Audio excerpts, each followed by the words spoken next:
Pracujem v Ericssone takmer 15 rokov. Určite by som to nerobil, ak by som sa tu necítil dobre. Je tu politika otvorených dverí, priateľských vzťahov a pomoci jedného druhému. Vždy viete, že pri vedľajšom stole je niekto, kto vám chce pomôcť.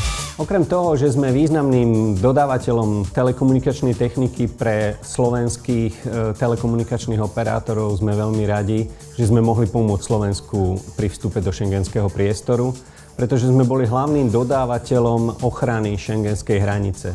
Je to projekt, na ktorý sme stále veľmi pyšní a stále nás inšpiruje.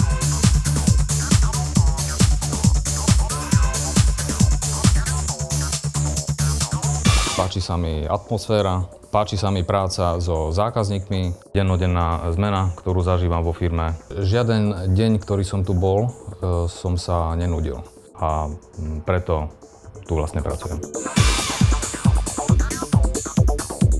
6 rokov robím v Ericssone v medzinárodnom biznise. Práca ma baví. Vďaka Ericssonu som si splnila mnohé sny. Tu príjemná a uvoľnená atmosféra, sú tu veselí kamarátski kolegovia. Pre Ericsson robím preto, prečo všetci, pre peniaze. A pretože do práce chodím rád a nie preto, lebo musím. Švédska kultúra, ktorá je v Ericssone prítomná, je, myslím, nám, Slovákom, veľmi blízka.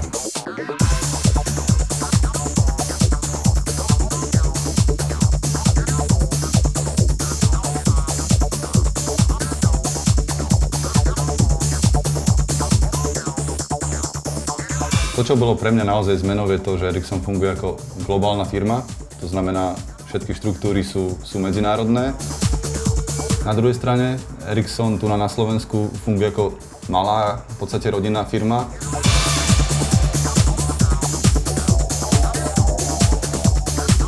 Pre mňa je to každý deň výzva, pretože každý deň, keď prídem do roboty, tak sa zomeli niečo nové.